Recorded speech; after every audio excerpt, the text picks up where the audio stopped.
Fala, família do Agro, tudo bem com vocês? Vamos começar mais um episódio do AgriProsa Podcast. Aqui sempre tem entrevistas fantásticas com pessoas incríveis. Temos também o canal AgriProsa no YouTube. Que tal dar uma passadinha por lá e assistir as entrevistas que você ouve por aqui? E se você achar que vale a pena, vai lá, se inscreve no canal. O like eu tenho certeza que você vai deixar por lá, né? E se você conhecer alguém que possa se interessar por algum dos assuntos dos vídeos, então compartilha. Simbora então para mais um AgriProsa Podcast. Antes de começar a nossa entrevista de hoje, eu vou trazer o recado do nosso patrocinador aqui no AgriProsa Podcast. Você está procurando a fazenda dos seus sonhos ou o lugar ideal para expandir os seus negócios no campo? A Rural Urbano Imóveis é a sua melhor escolha em todo o Brasil. Com uma equipe de profissionais altamente qualificados e especializados, a Rural Urbano Imóveis oferece as melhores opções em compra, venda e arrendamento de fazendas. Aqui, cada cliente recebe suporte personalizado para encontrar a propriedade perfeita, com toda a segurança e eficiência que você merece. Não perca mais tempo. Contate hoje mesmo a Rural Urbano Imóveis pelo WhatsApp 64 992 48 27 94 e dê o primeiro passo em direção ao sucesso no agronegócio. Rural Urbano Imóveis, conectando você ao futuro do campo.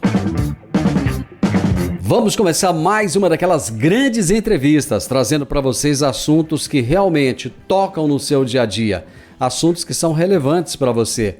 Hoje eu tenho duas entrevistadas. Eu vou conversar com a Julian Bervig, que é empresária, proprietária do Vida Boa Pet, e a Larissa Rodrigues Freitas, que é médica veterinária pós-graduada em clínica cirúrgica e dermatologia.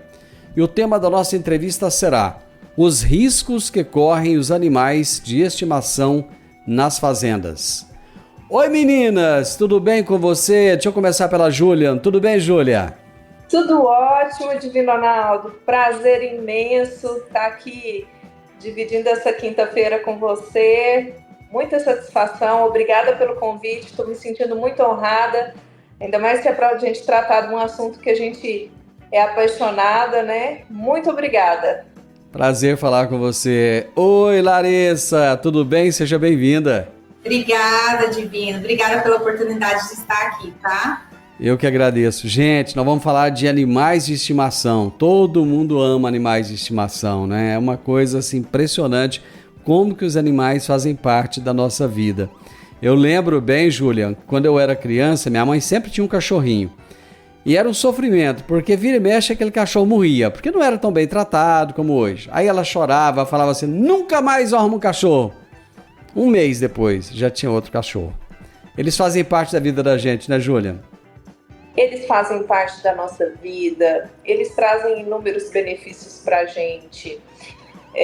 Na questão emocional, na questão do estresse, né? A gente vê, chega um final de dia pesado, chega em casa, tem toda aquela recepção festiva do animal esperando a gente. Naquele momento parece que é um momento que a gente consegue ali se desconectar, às vezes, dos desafios que fazem parte da nossa vida. E sem contar as memórias que eles deixam, né? De amor incondicional, de entrega intensa. Na verdade, a gente tem muito que aprender com eles. E eu acho que uma das coisas mais legais nos animais é o fato deles não conversarem. Esses dias eu estava conversando isso com a minha esposa. Eu falei, você já pensou... A gente tem um cachorrinho que chama João, né? Você já pensou se o João falasse, de vez em quando, batesse um sincericídio nele? Mas não fala, então é só amor e carinho, né? Exato.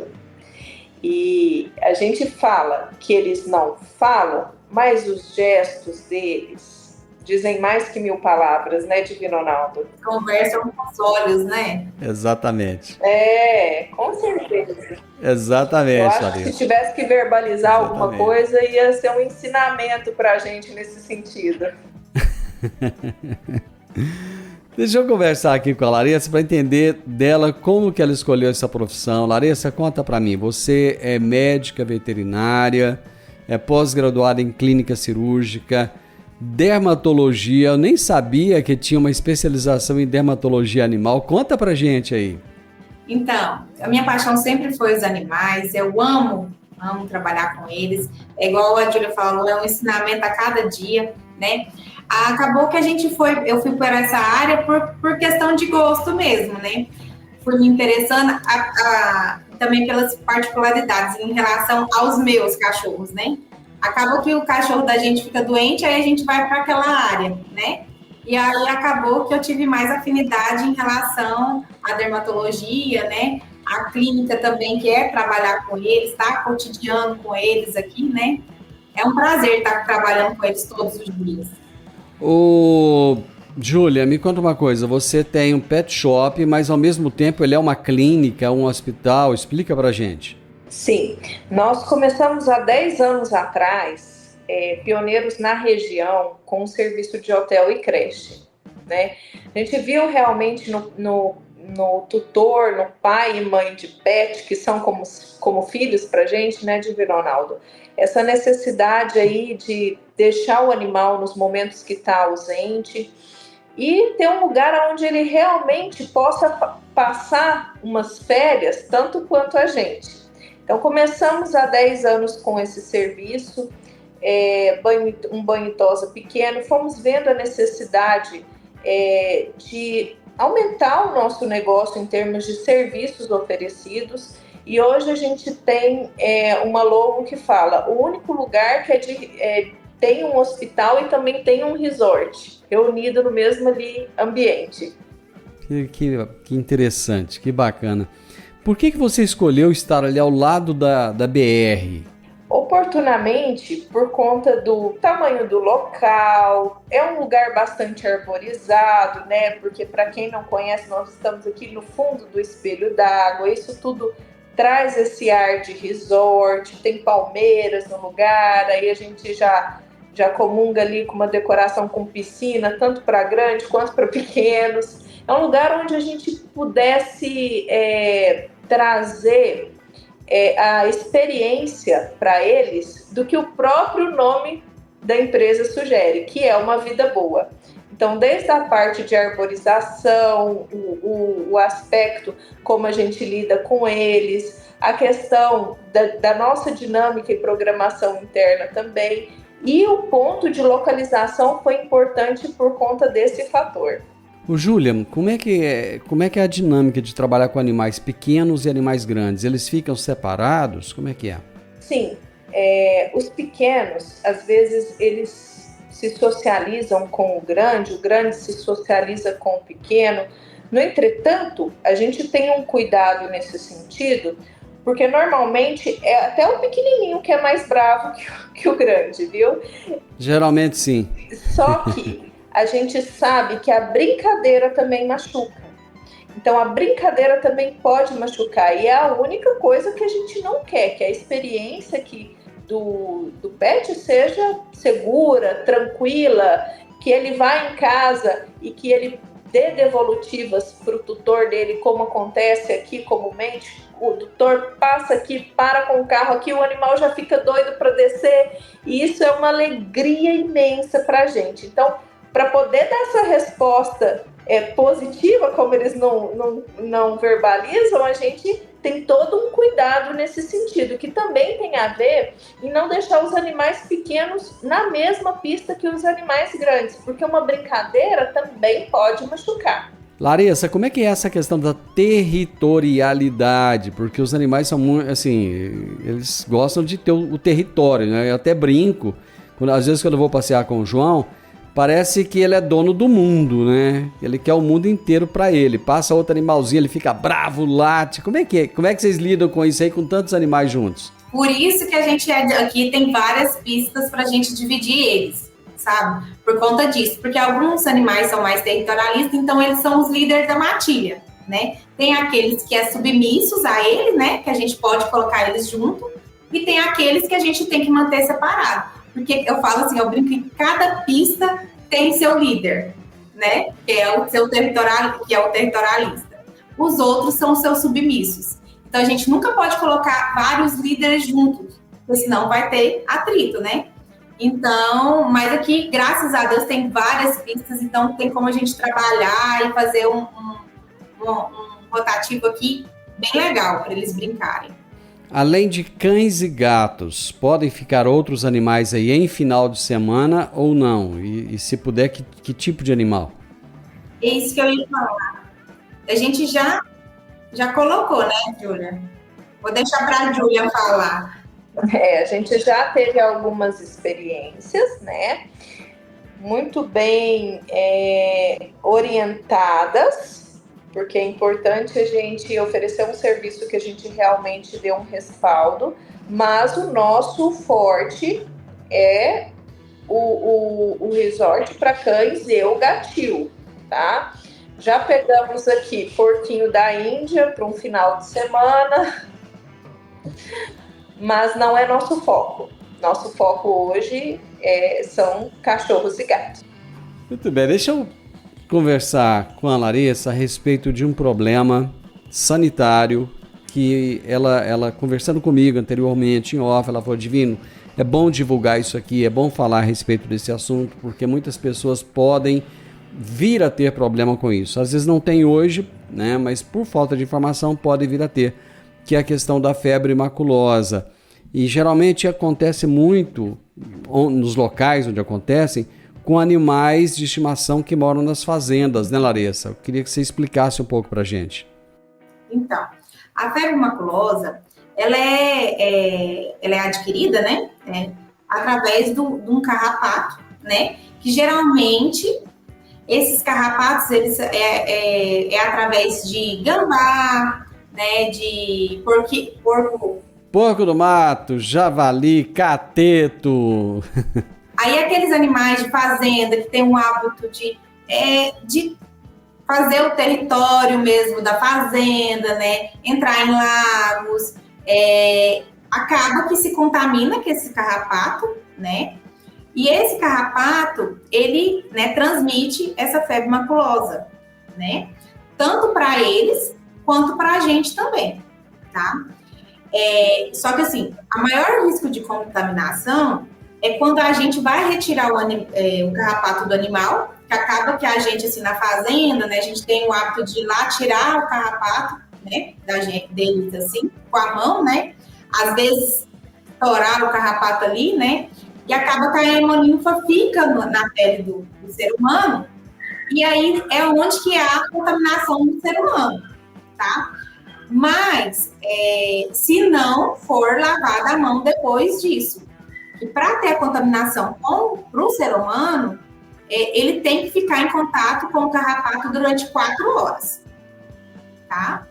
Então, assim, às vezes, o proprietário passa despercebido, porque acha que aquele carrapato pode causar só uma doença do carrapato comum, né?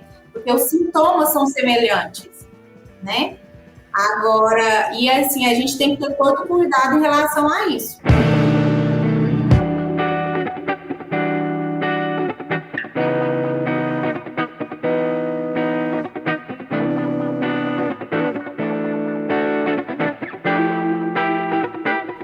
Ô Júlia, já aconteceu de chegar alguém lá no pet shop de vocês, preocupado se estava com doença maculosa, que não sabia se era febre maculosa, se era a febre do carrapato? As pessoas tendem a ter essa confusão. Doença do carrapato. As pessoas tendem a fazer essa confusão? Olha, o que é mais culturalmente conhecido na nossa região é a doença do carrapato. Por isso a importância até da gente falar um pouco mais a respeito da febre maculosa, porque é algo que a gente fica suscetível. E às vezes não é, como a doutora Larissa estava explicando, somente pela picada do carrapato na gente.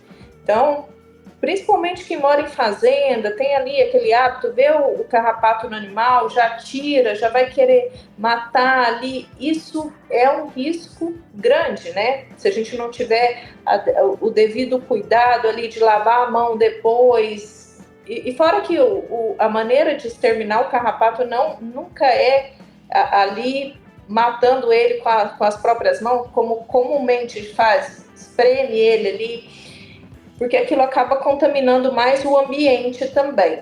tá? E se confunde muito a questão da doença do carrapato com essa febre, porque os sintomas são muito parecidos. Só que a diferença é que um é uma zoonose, como a própria doutora Larissa pode entrar e abordar um pouco melhor, e é necessário notificação, a vigilância, a gente tem que ter todo um cuidado nesse sentido. Eu gostaria que você explicasse um pouco sobre isso, Júlia. Como é que é essa questão da notificação? São vocês, enquanto clínica, que fazem essa notificação? Sim, porque é importantíssimo isso por controle do ambiente, né? Uma zoonose, ela pode virar aí uma epidemia. É isso, doutora Larissa? Um surto? Um surto, né? Um surto. Então, é bem preocupante. A gente tem que notificar a vigilância sanitária, para a vigilância sanitária ir lá. Eles vão coletar, né, alguns carrapatos para fazer um teste, fazer o combate, né, tanto na propriedade quanto ao redor, né? E também, né, tratar o animal, né? Também a gente tem uma diferença também que a gente pode fazer, Divino, com o exame, né? Com o exame dos animais, a gente consegue, hoje em dia, fazer um hemograma e ver que tipo, né, de carrapato que foi transmitido, né? Se é realmente a febre maculosa, se é só a doença do carrapato, né? Se é a equiose, se é o anaplasma, né? Hoje em dia, pelo exame de sangue, a gente tem como ter o diagnóstico certo, se é a febre maculosa, né? Ou se é só a doença do carrapato. Esse exame, Larissa, ele é simples? Ele é feito aí mesmo na clínica? Sim, ele é super simples. Tá? É coletado sangue, é feito o hemograma. A gente tem a pesquisa do hematozoário também. Tá? A pesquisa do hematozoário demora cerca de 3 dias. Mas o hemograma e o teste, porque hoje em dia a gente tem o teste da doença do carrapato também, que pega os 3 tipos de hemoparasita, né? Aí, e a gente consegue, dentro desse diagnóstico, se o animal continuar com sintomas, a gente consegue mandar, né, esse exame também para o laboratório de Goiânia ou de São Paulo e ter o diagnóstico definitivo, que é a febre maculosa. Eu fiquei um pouco curioso quando você colocou a questão de como matar o carrapato, porque é um gesto automático. A vida inteira eu vi isso, né? As pessoas vão lá, pegam, na hora já vão na unha, e mulher adora fazer isso. Deixa eu te falar que mulher gosta de fazer mais do que homem, viu? Mais do que homem. Sim. Né? Então... Porque geralmente o homem tem mais nojo, né? Exatamente. Né? E vocês deixaram uma colocação que eu achei muito interessante, que é o fato de isso acabar contaminando ainda mais o ambiente. Qual é a maneira correta de se eliminar esse carrapato? A maneira correta, eu sempre falo para o meu tutor, é dar a medicação, tá? O carrapaticida, e esperar. Hoje em dia, no mercado, existem vários tipos de medicação que você dá e dentro de, no máximo, 4 horas, o animal já está seco, o carrapato já fica seco no animal e cai automaticamente, tá?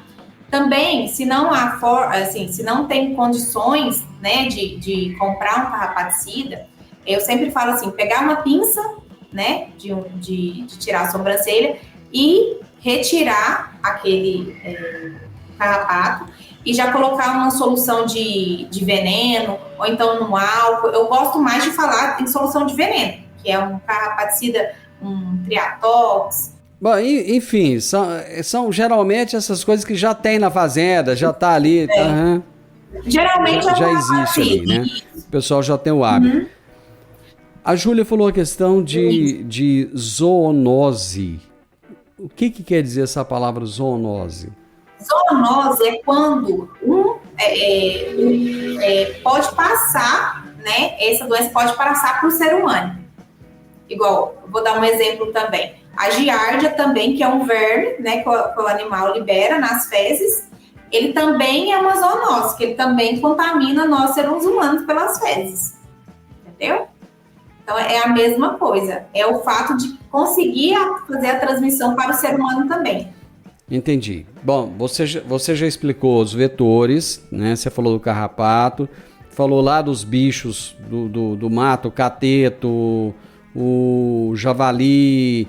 todos esses animaizinhos que estão lá transitando pelo meio do mato e de repente o carrapato vai lá, pica nesse animal, o sangue dele está contaminado, aí o carrapato depois pica no animalzinho que está circulando por ali e acaba fazendo essa transmissão. Então, eu entendi corretamente, é isso? Sim, porque é importantíssimo isso por controle do ambiente, né? Uma zoonose, ela pode virar aí uma epidemia. É isso, doutora Larissa? Um surto? O importante, Divina, é saber o seguinte: o cachorro, ele não é o hospedeiro dessa doença, tá? Quem é o hospedeiro é o carrapato. Então, para a gente se contaminar, o carrapato que tem que picar a gente, tá? Só o fato do carrapato ter picado o cachorro em si não vai transmitir a doença para a gente. Mesmo que brincando ali haja um arranhão, não acontece? Não. Muito não importante acontece. Essa informação. Extremamente relevante. Tem que ser a picada do carrapato na gente e ainda o carrapato tem que ficar na gente 4 horas. Aí só depois de 4 horas que ele tá picado na gente, que aí sim a gente pode ser contaminado. Isso aí é fácil, viu? A gente vai andar no meio do pasto lá, ou vai ficar abraçado com o animalzinho, o carrapato vem e a gente nem vê, né? Júlia, me explica uma coisa. Vamos falar de um outro assunto agora. Aparecem muitos animais lá no seu pet shop. Vou até usar uma palavra que minha mãe usava muito quando eu era menino. Ofendido de cobra? Ainda mais nessa época chuvosa, né, Divino Ronaldo? É uma época que a gente tem que ter uma atenção redobrada nesse sentido, né? Normalmente é a época aí em que acontece uma reprodução maior delas, né, por conta das águas. E sim, o animal, ele às vezes vai e quando vai que vê aquela cobra ali, mal pensa, já chega ofendido da cobra. Eu usei essa expressão. Você viu que eu tô até saudosista hoje, né? Toda hora eu tô usando uma expressão que a minha mãe usava, mas era porque ela falava isso mesmo. O animal era picado por uma cobra, ela falava, foi ofendido de cobra, né?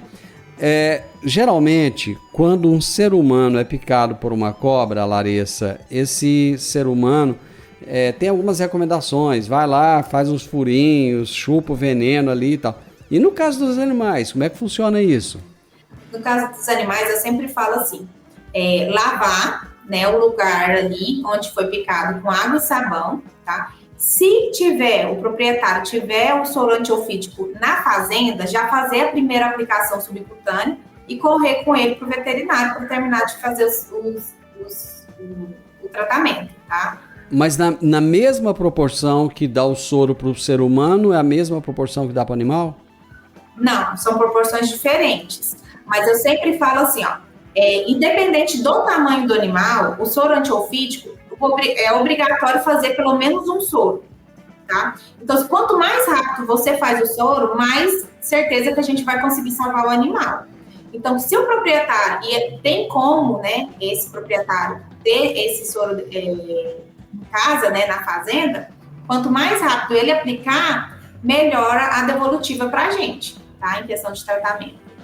Então, assim, é muito fácil. Vai lá, lava onde que a cobra foi picada, lava com bastante água e sabão, já faz a aplicação subcutânea daquele soro total, né, que é um frasco, e leva para o restante direto para o animal. Depende da picada de cobra, a gente pode fazer até 3 frascos de soro, tá? Aí a gente vai avaliar quando ele chegar aqui na clínica veterinária.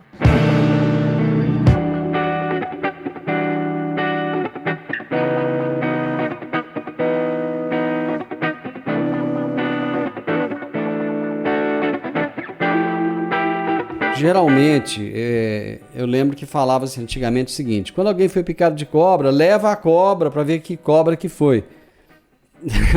É difícil levar uma cobra, mas pelo menos uma foto da cobra tem que levar. Eu prefiro que não traga.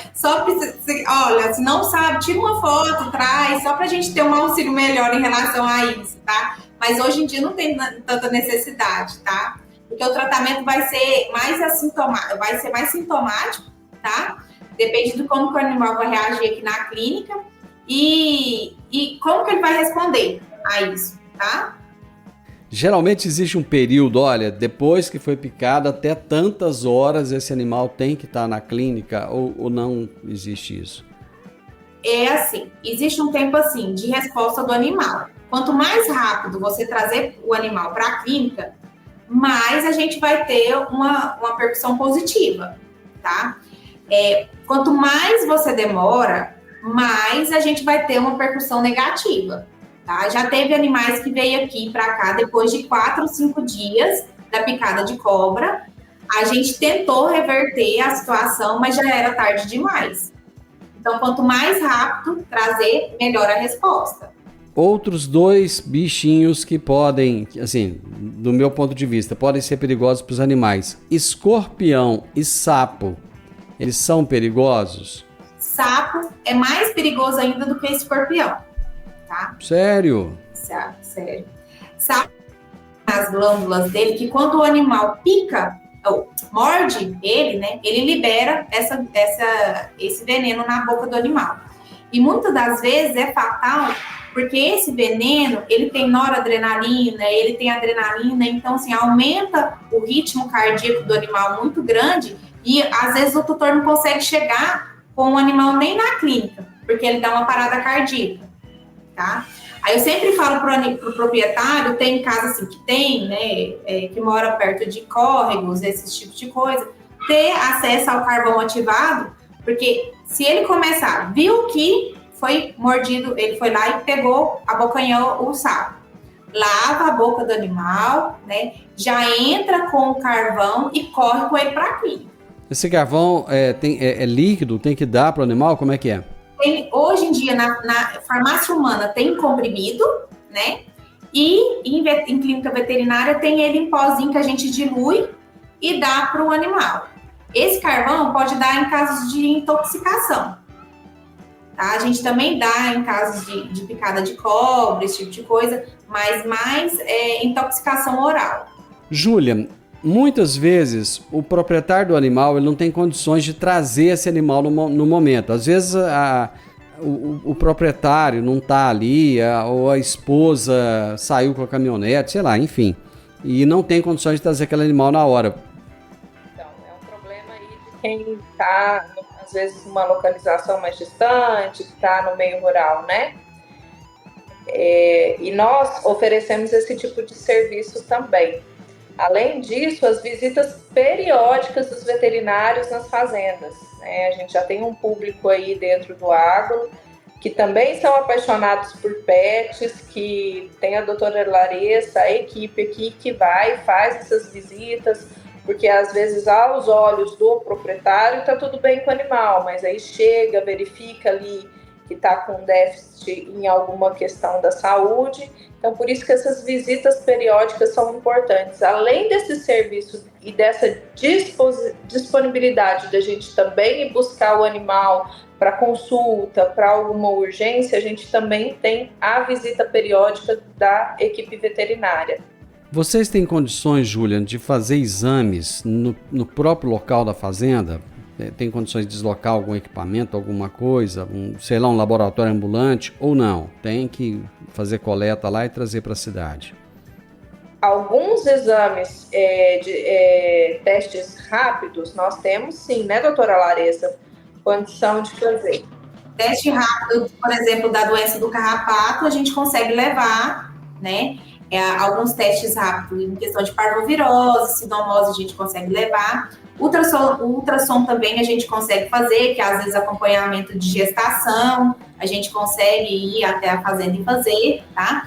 Mas assim, em relação a fazer hemograma bioquímico, a gente tanto pode fazer a coleta, a gente consegue processar, porque aqui na clínica a gente tem os aparelhos que dá para processar, quanto também a gente vai, né, na fazenda, ver que o animal não está bem, às vezes precisa de uma avaliação mais profunda, e na volta a gente já traz o animal, né, ele fica aqui sob diária, nem tanto internação, a gente só interna se realmente for necessário, fica na diária, a gente faz todos os exames que que precisa, e no outro dia, né, se tiver dado tudo certo, já com o diagnóstico em mão, a gente faz um retorno com ele na fazenda, já com todas as medicações para ele dar continuidade no tratamento lá na fazenda. Vamos fazer um checklist, Larissa, para o pessoal que está na fazenda, que mora na fazenda, que está com o animal lá, que está com o cachorro. Eu vi agora recentemente uma fazenda, 3 cachorros morreram, um por picada de cobra, o outro ficou cego, ninguém sabe o motivo, que a cachorra estava bem, estava ótima, de repente ficou cega dos 2 olhos. Acontece muitas vezes de um animal ser mordido por outro animal, né? Então vem um animal lá selvagem, um animal do meio do mato, e eles envolvem uma briga ali e acaba sendo mordido. Dicas que a gente possa trazer para as pessoas, que elas com essas dicas possam amenizar os problemas e até facilitar o trabalho de vocês. Dicas, vamos lá. Em questão de mordida, a boca do animal é muito contaminada mesmo. É um dos riscos que eu tenho mais de, assim, vamos falar assim, em questão de morte de fazenda dos animais, é em relação à mordida. Porque como é muito contaminada, às vezes o proprietário acha que acha que consegue fazer o tratamento lá em casa, né? O que ele pode fazer em questão de mordida? Lavar bem na onde foi feito a mordida, né? Porque é muito contaminado, e passar alguma pomada que tem ali, algum antisséptico que tem aqui naquele lugar. Se até no outro dia ele não vê melhora em relação a isso, eu recomendo trazer para a clínica, tá? Porque geralmente, assim, para me indicar um antibiótico, eu tenho que avaliar o animal. Então, seria interessante ele trazer para a clínica para me indicar o antibiótico, o anti-inflamatório, e assim a gente iniciar o tratamento, tá? Mas seria interessante o proprietário ter em casa carvão ativado, tá? Um spray que tenha um antibiótico anti-inflamatório, que é para uso de medicamento ou de lesões cutâneas, tá? O soro antiofídico, eu acho que é muito importante eles terem, tá? Um antibiótico de eleição que toda fazenda tem, né? Às vezes tentar de começo fazer esse antibiótico, né?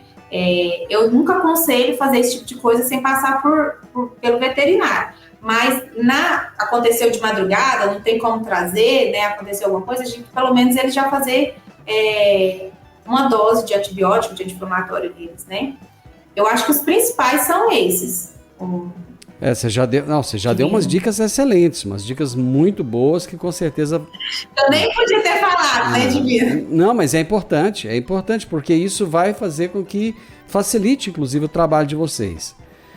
Deixa eu já aproveitar e já despedir de você, Larissa. Muito obrigado pelas dicas, muito obrigado pelas informações. Você foi nota 10, explicou direitinho pro pessoal. Obrigada. Obrigadão mesmo. Obrigada.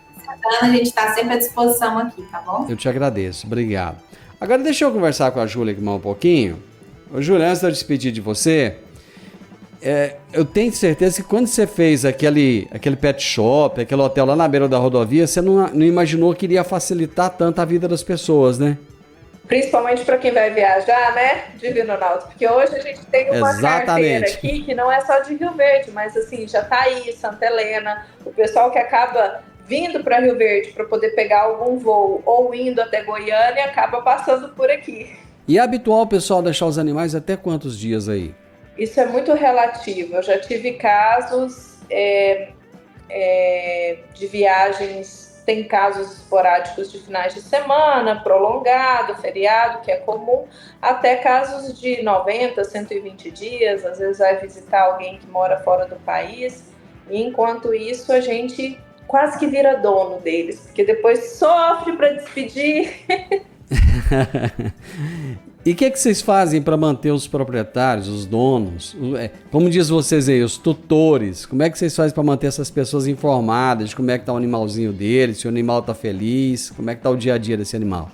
Existem 2 checklists diários que os animais passam. O primeiro é a inspeção veterinária, né? Os médicos veterinários, eles verificam todo dia o peso do animal, se o animal está emagrecendo, se está engordando, que é importantíssimo a gente manter o peso, né, com que ele entra. A questão da verificação de mucosa, pele, todos os aspectos clínicos dele.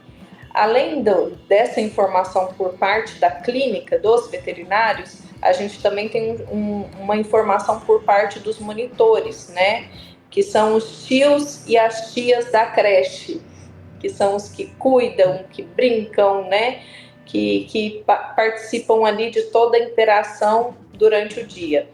Então, vai receber informação tanto da clínica, foto e o checklist, quanto os vídeos do pessoal da monitoria. Como é que vocês fazem quando vocês detectam que o animal está triste, porque ele não está com o dono, porque ele não está no ambiente dele, às vezes não está com o brinquedinho dele? Como é que vocês agem nesses casos?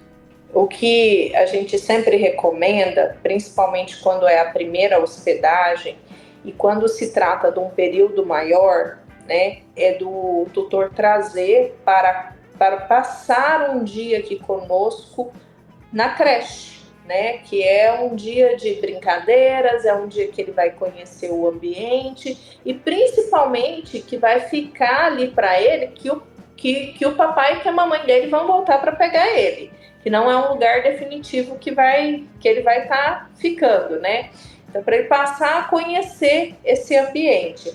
E quando isso não é possível, a gente reúne tanto a parte da monitoria, tenta identificar dentro daquele animal o que traz mais conforto para ele. Ele é um animal que gosta de ficar mais quietinho? Ele é um animal que gosta mais de colo? Ele gosta mais de brincar? Ele gosta mais de piscina? Tenta mover atividades para tirar ele ali daquele momento que a gente sabe que é temporário. Juliana, obrigado. Fiquei tão feliz porque acabou assim, que eu acho que essas dicas vão ser tão preciosas para as pessoas que estão nos ouvindo, né? Principalmente o pessoal de fazenda aí que gosta tanto dos seus animaizinhos, né? Eu adorei conversar com vocês duas. Muitíssimo obrigado, viu? A gente quem agradece, foi um prazer estar aqui com você, ainda mais como eu mencionei no início da entrevista, falando de assuntos que são tão importantes e que a gente ama tanto. Obrigado, abraço. Obrigada, um abraço. Eu conversei hoje com a Juliana Bervig, empresária, proprietária do Vida Boa Pet, e também com a Larissa Rodrigues Freitas, que é médica veterinária pós-graduada em clínica cirúrgica e dermatologia. E o tema da nossa entrevista foi os riscos que correm os animais de estimação nas fazendas. Com essas dicas aí, eu tenho certeza que vai facilitar a vida de muita gente. O podcast Agro e Prosa tem o objetivo de falar do agronegócio de forma fácil, simples e descomplicada. Diariamente conversamos com os maiores atores do agro e abordamos os mais diversos assuntos de interesse de produtores rurais, técnicos, pesquisadores, profissionais da área e simpatizantes do agronegócio. Se você gosta do nosso podcast, então você pode nos ajudar. É muito simples. Basta seguir-nos nas principais plataformas de streaming e também no YouTube. Se você deixar um gostei, compartilhar os episódios e deixar um comentário, já vai nos ajudar muito a dar relevância tanto ao podcast quanto ao canal. E o mais importante de tudo, nos siga para receber notificações de novos vídeos e episódios. Um grande abraço para você e até a nossa próxima prosa.